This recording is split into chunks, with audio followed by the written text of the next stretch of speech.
Teman-teman, hari ini saya ingin mengajak kita merenung satu tema yang saya beri judul bertindak benar menjelang akhir zaman.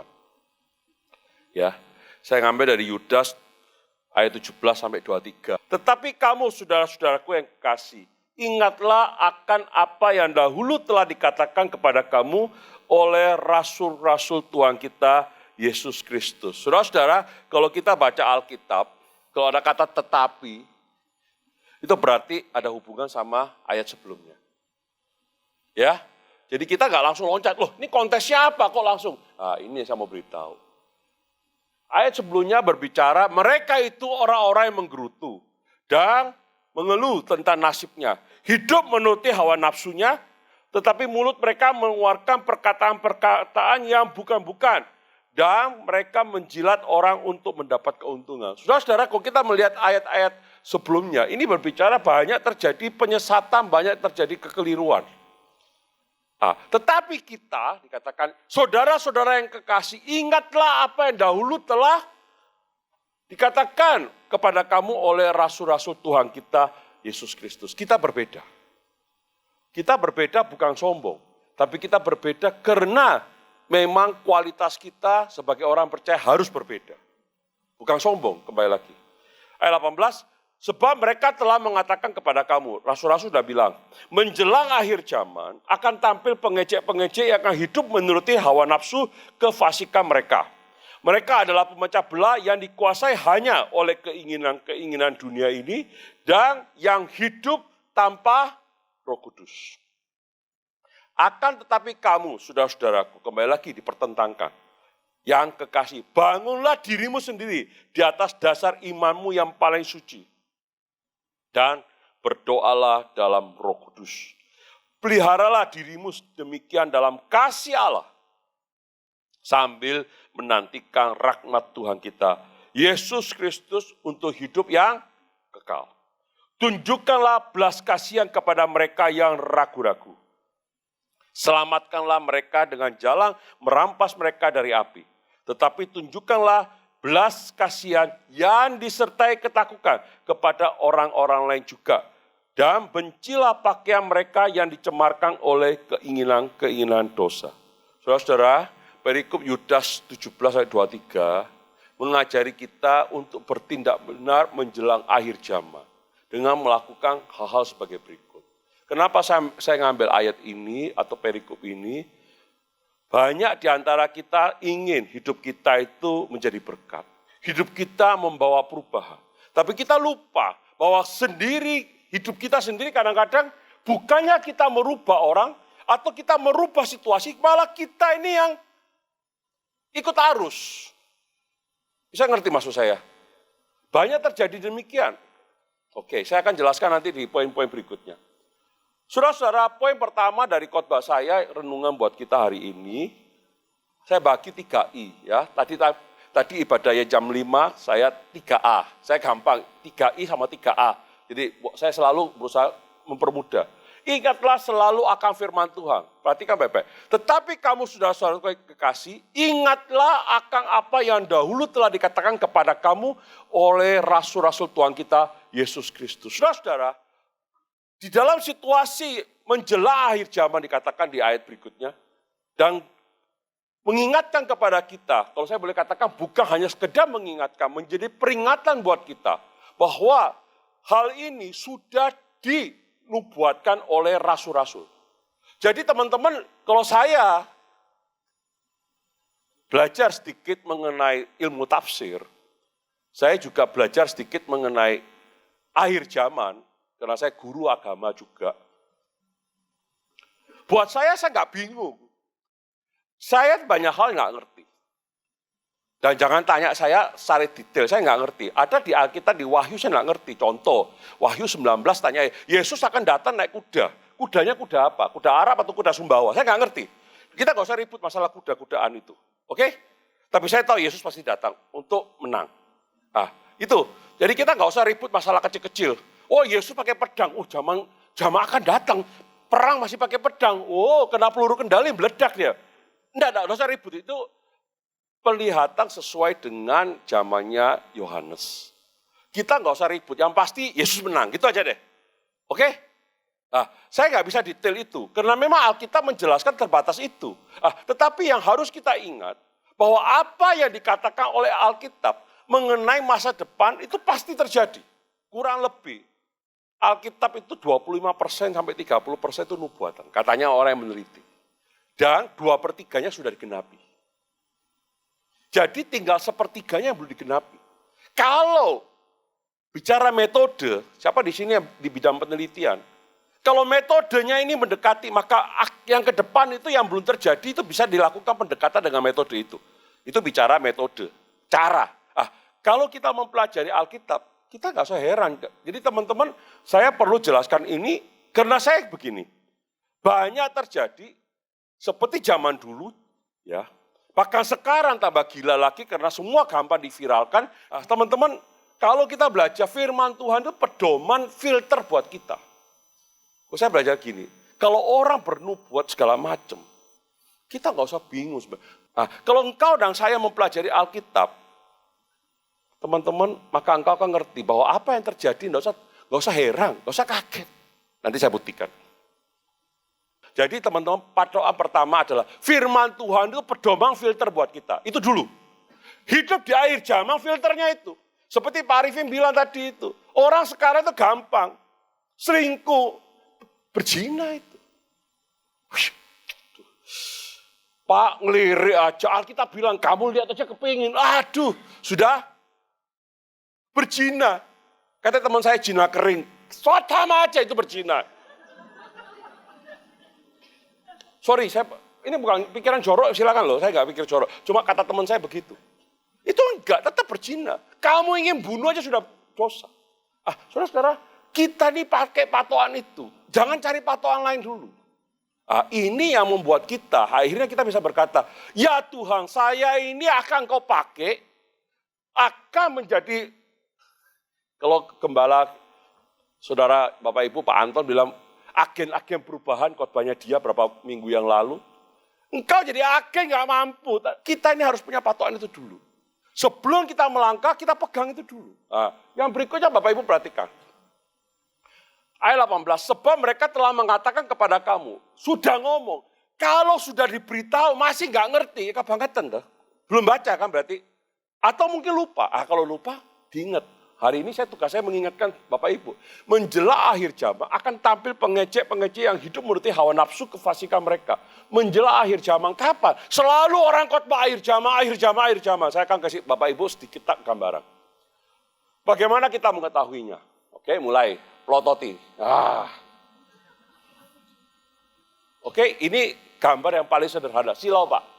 Saya ada kacamata kalau mau dipakai boleh.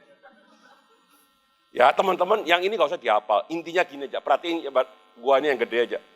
Rapture itu kita diangkat. Ini kita masih di sini. Ya, kita di sini. Ini saya gak minta PK loh ya, saya cuma bilang kalau memang ada pelajaran ini mau undang saya boleh, sampaikan Pak Anton.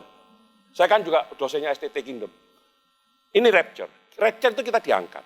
Siapa yang diangkat? Di 1 Tesalonika 4 dikatakan orang percaya diangkat. Pak Hendra misalnya masih hidup, saya udah mati. Yesus datang. Di sini, di 1 Tesalonika 4. Saya yang mati itu dibangkitkan dulu.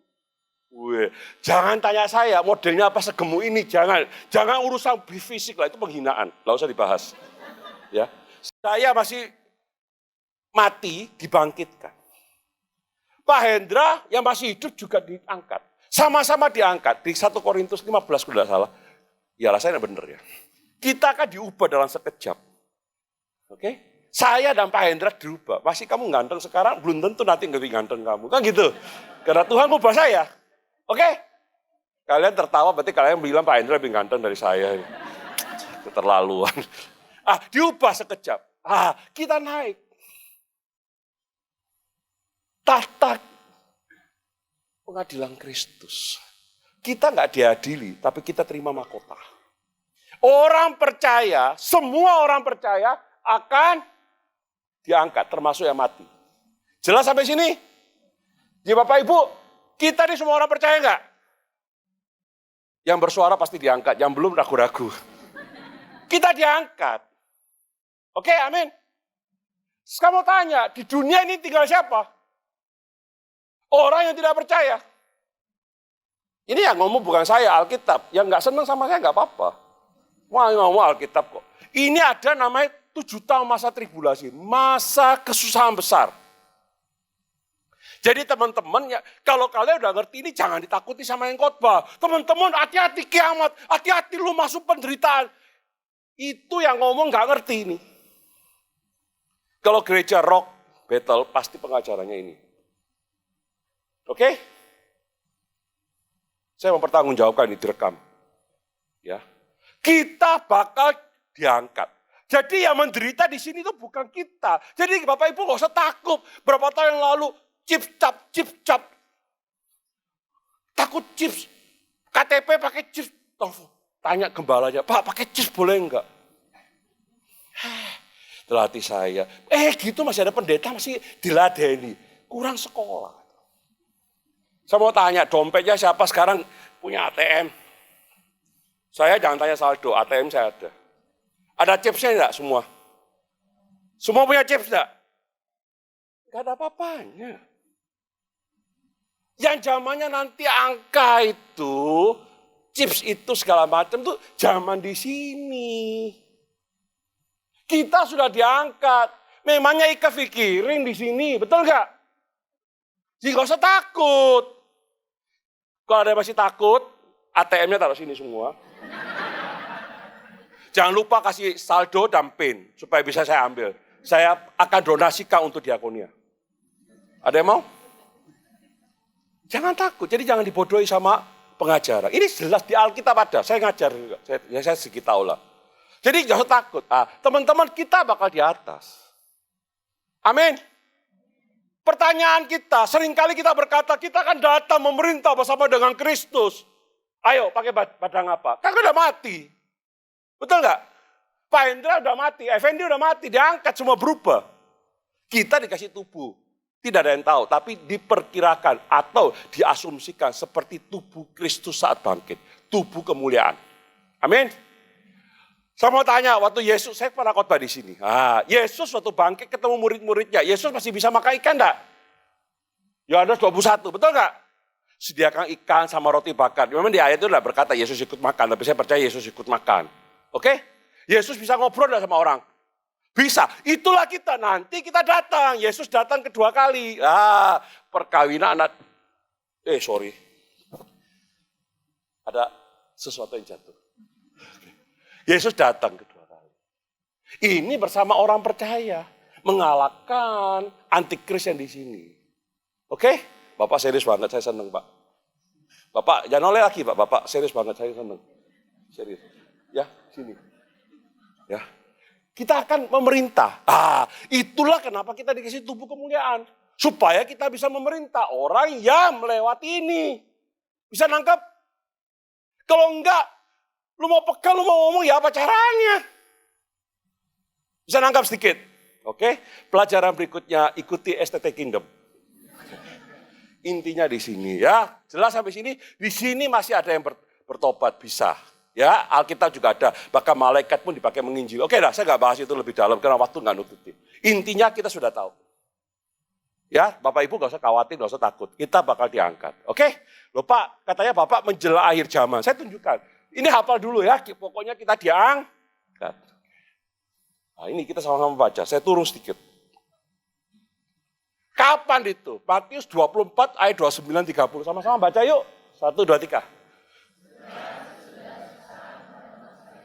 Sob, siksaan pada masa itu, masa yang mana? Ini, betul ya? Setelah masa siksaan ini masa siksaan, tribulasi itu masa penyiksaan, masa penderitaan. Amin. Berarti bicara apa? Sini, Yesus datang. Setuju? Kalian setujunya bingung atau setuju? Oke?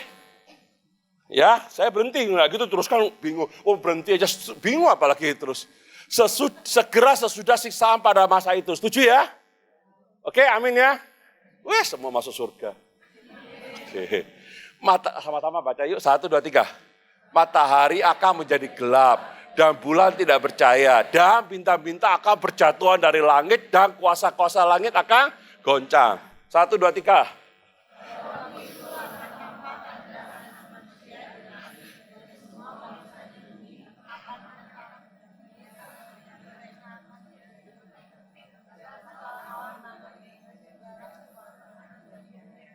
Amin. Ternyata semua lulus sekolah SD. Pada waktu itu tanpa tanda anak manusia ini huruf besar. Setuju? Kita sudah dibantu. Anak manusia siapa di sini? Yesus. Jelas ini ya.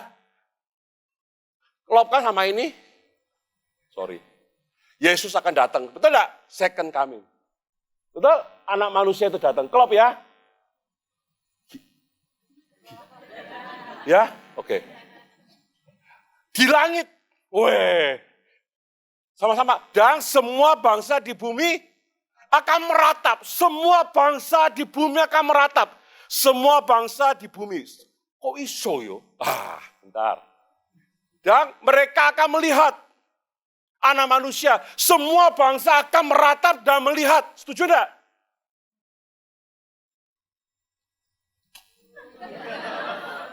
Betul enggak? Loh ini saya daripada kalian nggak ngerti pulang, saya setengah mati. Lebih baik nggak pulang jam 9 tapi ngerti gitu loh. Setuju ya? Jangan tertawa aja. Saya bisa emosi loh ya. Loh, betul enggak? Semua anak manusia, kami keliru. Anak manusia di langit dan semua bangsa di bumi akan meratap dan melihat. Setuju ya? Di atas awan, di langit. Dengan segala kekuasaan. Ini ayat tahun berapa ditulis? Ini Matius loh ya. 2000 tahun yang lalu. Masuk akalkah? Semua bangsa bisa melihat Yesus datang. Jangankan semua bangsa. Lihat mertuanya sendiri aja beda kota nggak bisa lihat kok. Nggak bisa namanya video call. Betul? Nggak bisa namanya Zoom. Agak kuno sedikit Skype. Masuk akal nggak? 2000 tahun yang lalu. Misalnya Bapak Ibu tuh hidup di zamannya Pangeran Diponegoro 1825, 18. Masuk akal nggak? Zamannya Imam Bonjol. Zamannya Cornelius de Houtman. Zamannya siapa lagi? Masuk akal nggak ayat ini? Ora. Dan kemudian orang berkata, omong kosong. Maaf, bukan omong kosong. Otaknya nggak sampai sana, otaknya yang kosong. Kenapa? Dia menggunakan pikiran manusia. Ayat ini untuk kita yang milenial, milenium, pas makan nggak Pak?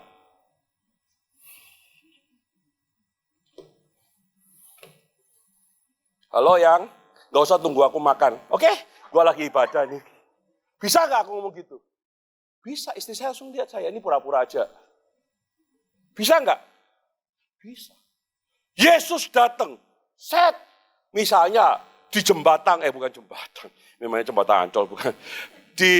Misalnya di bypass, set, langsung diviralkan. Set. Semua dunia bisa lihat nggak? Masuk akal tidak sekarang? Akal kita masuk nggak? Sampai sini jelas ya? Nah, saya kembali sini supaya teman-teman mantap. Itu bicara ini. Berarti kan masih lama kan? Kita masih di sini. Sekarang tanda ini sudah ada. Betul nggak tadi? Matius 24 kan terjadi di sini kan?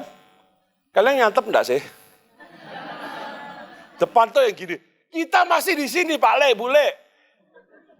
Sedangkan tanda ini Matius 24 itu di sini. Berarti sebenarnya sudah semakin dekat nggak?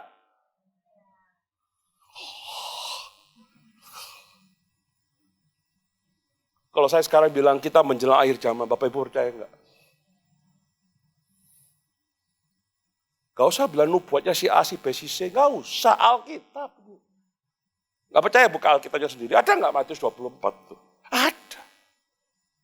Jadi gak usah yang, Pak katanya orangnya retreat Pak. Kemudian melihat Yesus datang kedua kali. Berkata gini, bukan dia cuma baca Alkitab, lu aja yang gak tahu. Serius, saya pernah ketemu, saya diundang ya. Saya diam aja. Wah ibunya cerita begini. Ini nggak jelek-jeleknya, udah jelek, buat apa dijelek-jelekin, enggak. Cuma saya nggak kepingin jemaat KRC kena bodoh kayak gitu.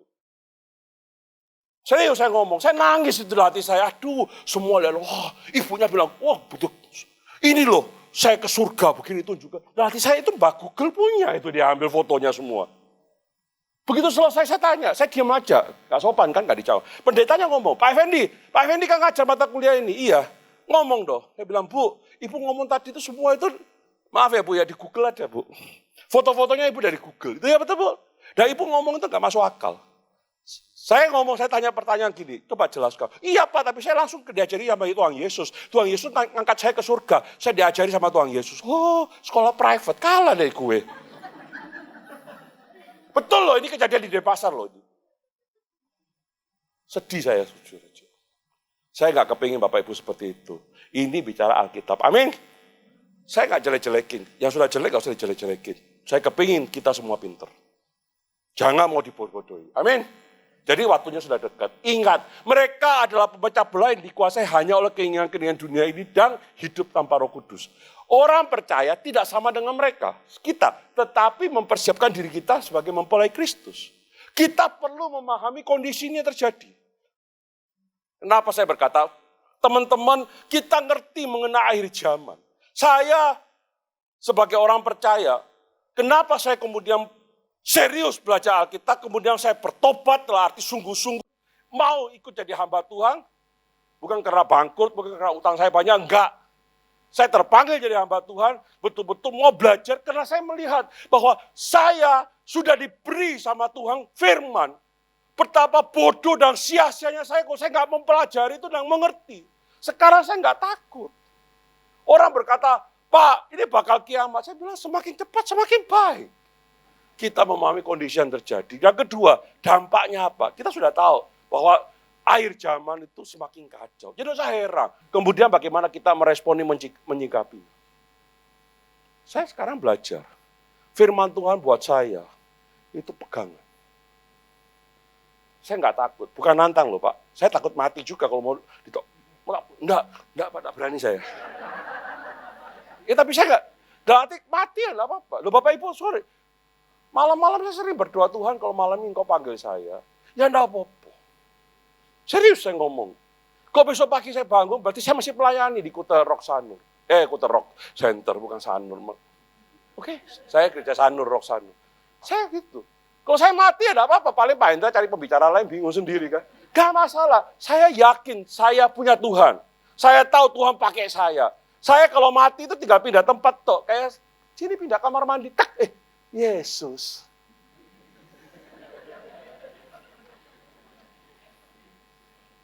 Jangan takut mati. Kita ngerti. Oke, amin? Iya. Yang kedua, iman yang harus semakin bertumbuh dengan benar. Situasi yang sulit ini, apa yang bisa kita lakukan? Akan tetapi saudara-saudara, kita beda dengan mereka. Mereka itu pecah belah, bingung karena dewe lah. Nggak usah dibahas ya, nggak jelek-jelek, nggak usah dibahas ya. Karena yang dibahas pun, nggak dibahas pun udah jelek. Ikut jelek gampang, ikut jelek itu gampang. Mau baik yang sulit. Kita belajar yang baik aja. Akan tetapi kamu saudara-saudaraku yang kekasih, bangunlah dirimu sendiri di atas dasar imanmu yang paling suci. Saudara-saudara, pertama-tama bangunlah dirimu sendiri. Kita bicara, saya mau jadi agen perubahan, mau jadi berkat, mau jadi gini. Kamu dan saya tidak membangun dirimu dasar yang paling benar, goyang semua. Betul nggak?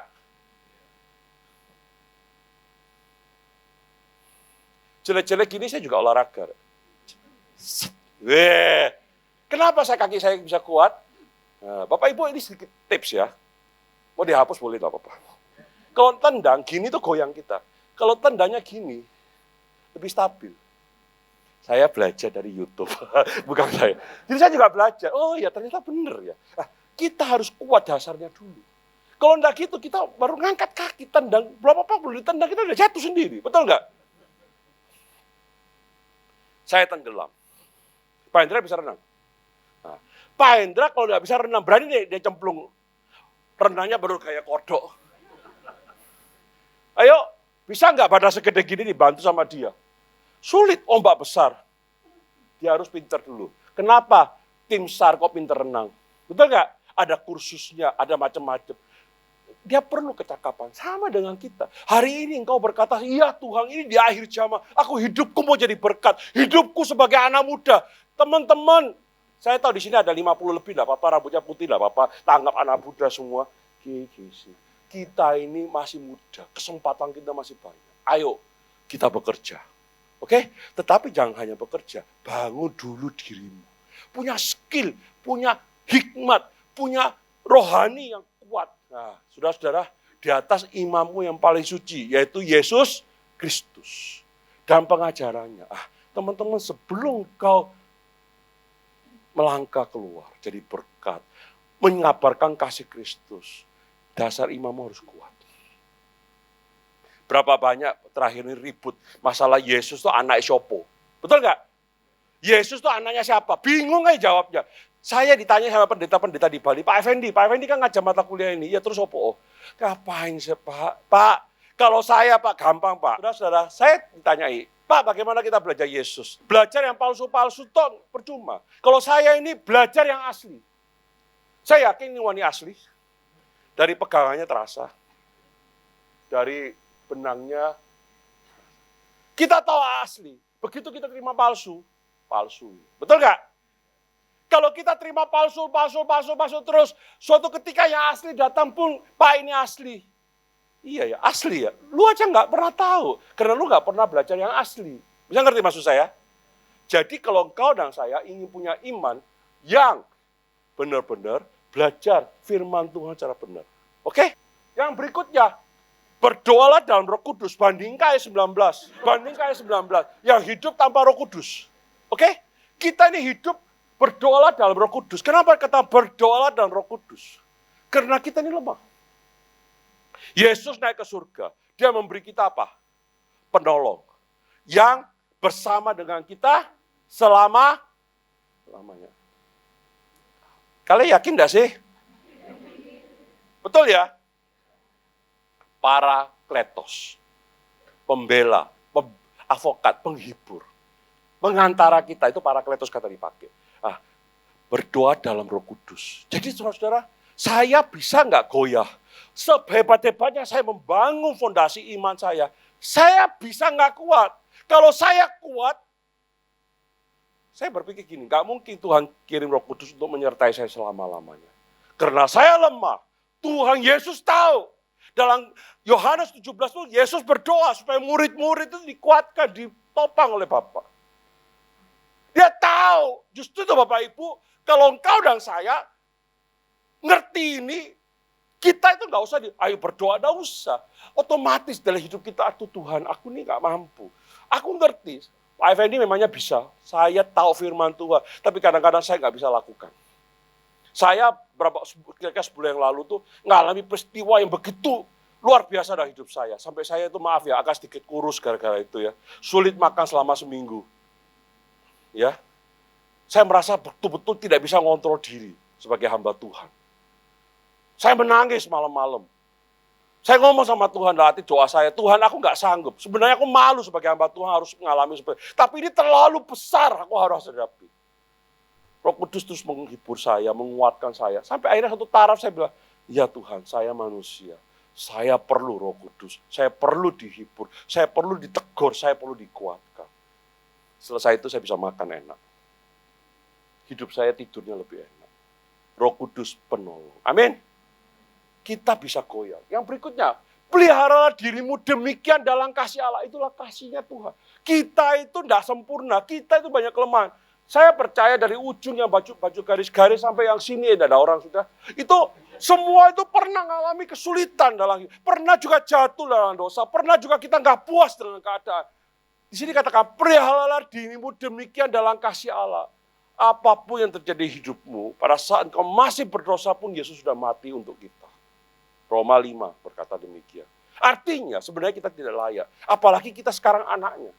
Amin. Pasti dibelain dong.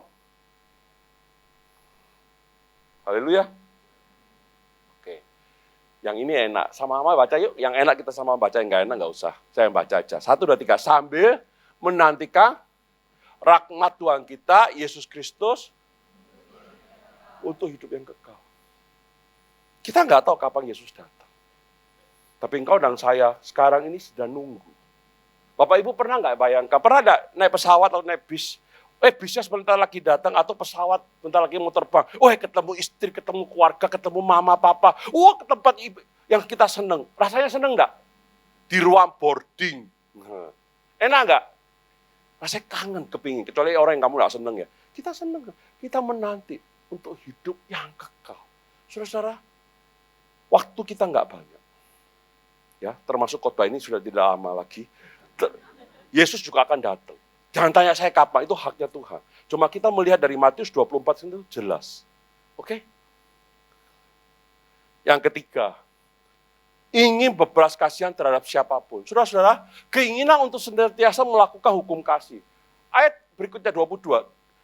Tunjukkanlah belas kasihan kepada mereka yang ragu-ragu. Jadi kita, walaupun kita ini hidup dalam akhir zaman, kita tetap diminta untuk mengasihi orang lain. Di sini katakan apa? Kepada yang ragu-ragu. Tunjukkanlah belas kasihan kepada yang ragu. Selamatkanlah mereka dengan jalan merampas mereka dari api. Saudara-saudara, ini merampas bukankah jadi kita melakukan kejahatan ya? Tidak. Orang yang ragu-ragu banyak nggak di sekitar kita? Banyak. Saudara-saudara saya, mereka itu banyak terpengaruh oleh budaya Chinese, kepercayaan Chinese. Contoh misalnya, kalau ada orang meninggal, ya, mau masuk peti, rame-rame nggak mau noleh. Nggak mau lihat petinya, noleh tempat lain. Betul? Budaya Chinese ada seperti itu? Saya nggak tahu budaya etnis lain. Begitu mau tutup peti, nggak boleh lihat. Tanggal 1 Januari atau Xinjia atau Tahun Baru, tidak boleh ngelayat. Banyak aturan-aturan tetep bengek. Yang saya nggak tahu, tiap etnis Chinese itu kan banyak suku-sukunya juga. Beda-beda. Bahkan mau dikebumikan, itu nggak boleh. Peti masuk itu nggak boleh lihat. Saya pernah iseng-iseng gitu. Serius. Tante saya itu kan yang paling gede meninggal. Wah, nangis. Ai saya yang lain. Tajia, dicolah, gini-gini sama. Nangis sedih-sedih gitu. Begitu mau masuk liang lahatnya, semua noleh ke belakang. Saya tinggi kan. Tak balik kepalanya. Lihat ke sana tuh. Fen, jangan Fen. Nanti sial. Saya bilang, apanya? Lu nangis. Nangis kayak air mata buaya semua. Saya bilang gitu. Ya tante saya sendiri saya berani ngomong ya. Kenapa? Dia percaya bahwa lihat itu bikin nasib dia ditentukan oleh keluar masuknya peti mati. Sorry, saya nggak menghina ya. Ini terjadi. Loh, saya menghargai mereka, saya beritahu mereka. Hidup kita itu bukan ditentukan oleh itu. Tuhan yang menentukan. Amin. Lah, orang-orang seperti itu ragu-ragu enggak? Oke, kita kuatkan. Kita merampas mereka dari api. Merampas itu artinya bukan melakukan kejahatan. Tapi kita itu harus cepat melakukan itu. Karena waktu Tuhan sudah dekat. Amin. Itulah, kita perlu reaksi cepat. Oke. Yang terakhir, kepada yang lain juga. Tetapi tunjukkanlah belas kasihan yang disertai ketakutan kepada orang-orang lain juga. Nah, bukan hanya ragu-ragu. Mungkin ini berbicara orang yang belum kenal Yesus. Kita juga berbelas kasihan kepada mereka. Dan bencilah pakai yang mereka dicemarkan oleh keinginan-keinginan dosa. Ini jelas bicara orang yang masih melakukan dosa. Orang yang tidak percaya. Kalau saya melihat ke situ. Kita dikatakan tunjukkan belas kasihan disertai ketakutan. Bukan takut kepada orangnya. Di sini bicara apa? Kalau ada beberapa penafsiran ya. Beberapa waktu saya bagi. Pertama, kita lihat mereka melakukan dosa. Kita ini seharusnya ingat. Itu bahaya dosa. Kita juga takut. Oke? Yang kedua, kita lihat dia mereka melakukan dosa. Kita juga hati-hati bahwa Tuhan itu tidak senang dengan dosa itu. Jangan kita terpengaruh. Itu ada beberapa pengertian. Oke, saya nggak bahas lebih jauh. Yang penting ini, bencilah pakaian yang mereka dicemarkan oleh keinginan. Pakaian di sini simbol. Artinya apa yang mereka lakukan. Jangan benci orangnya. Oke? Kita mengasihi siapapun. Tapi kita tidak bisa mentolerir kalau ada lakukan dosa. Kita berbelas kasihan. Bencilah pakaiannya mereka yang sudah dicemarkan. Artinya apa? Apa yang mereka lakukan sesuatu yang tercela. Amin. Ya saudara-saudara, firman saya yang saya bagikan buat kita hari ini, kita bertindak benar di dalam akhir zaman ini, menjelang akhir. Ingat selalu firman Tuhan. Oke? Jangan mau dibikin bingung. Kalau bingung, cepat cari pegangan. firman Tuhan. Oke? Yang kedua, iman kita harus semakin bertumbuh dengan benar. Yang ketiga, kasih Kristus bukan hanya untuk kita, tapi juga Tuhan mau kasih itu sampai kepada orang lain. Siapa yang bisa? Orang yang ragu-ragu. Orang yang ragu-ragu itu sudah 50% kemungkinan untuk bisa dimenangkan. Oke? Tetapi yang juga kepada orang lain yang masih melakukan, yang dicemari oleh dosa, itu bukan orang percaya. Tetap kita harus mengasihi mereka. Bila firman ini menjadi berkat buat kita. Tuhan Yesus memberkati. Beri kemuliaan bagi Tuhan.